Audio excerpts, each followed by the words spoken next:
Hello guys, welcome to my channel. તો આજે આપણે બનાવીશું ટીંડાનું મસ્ત એવું શાક.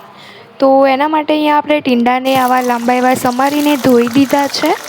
ત્યાર પછી અહીંયા આપણે બીજી બાજુ તેલને ગરમ કરવા મૂકી દીધું છે અને એમાં ટીંડાને આપણે આવી રીતના મસ્ત ક્રિસ્પી એવા થઈ જાય ત્યાં સુધી ફ્રાય કરી દઈશું. જેમ તમે જોઈ શકો છો એવી રીતના આપણે બધા જ ટીંડાને આવી રીતના ફ્રાય કરી દઈશું.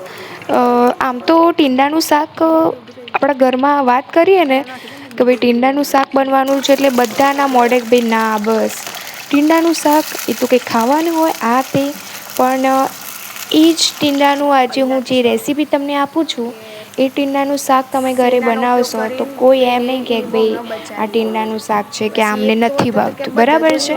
તો અહીંયા આપણે આવી રીતના ટીંડાને ફ્રાય કરી દીધા છે. બીજી બાજુ અહીંયા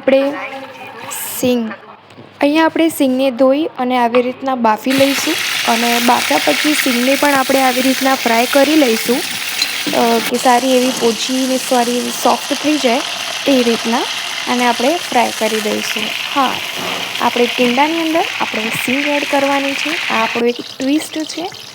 ત્યાર પછી હવે આપણે ટીંડાના શાકનો વઘાર મૂકીશું. એમાં આપણે 2 થી 3 ચમચી જેટલું તેલ, રાઈ, જીરું નાખીશું. સારું એવું તતરાઈ જાય બંને વસ્તુ એટલે અડધી ચમચી જેટલી હિંગ નાખી દઈશું, 1 ચમચી જેટલું હળદર, અને આપણે ફ્રાય કરેલું ટીંડા અને મગફળીના દાણા છે એને આપણે નાખીને સારું એવું મિક્સ કરી દઈશું.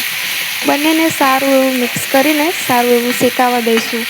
હા, ઓલરેડી ફ્રાય કરેલું છે એટલે થોડું એવું શેકાવા દઈશું. ત્યાર પછી એમાં સ્વાદ અનુસાર મીઠું છે, 1 થી 1.5 ચમચી જેટલું ધાણા જીરા પાવડર મેં અહીંયા એડ કર્યો છે, 1 ચમચી જેટલું મરચું લીધું છે અને થોડું એવું હળદર લીધું છે.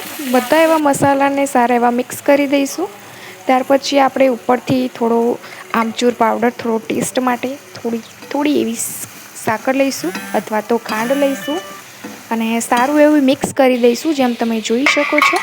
હવે આને આપણે થોડી વાર માટે ઢાંકી દઈશું. તો આપણું મસ્ત એવું ટીંડા અને સિંગનું શાક રેડી છે.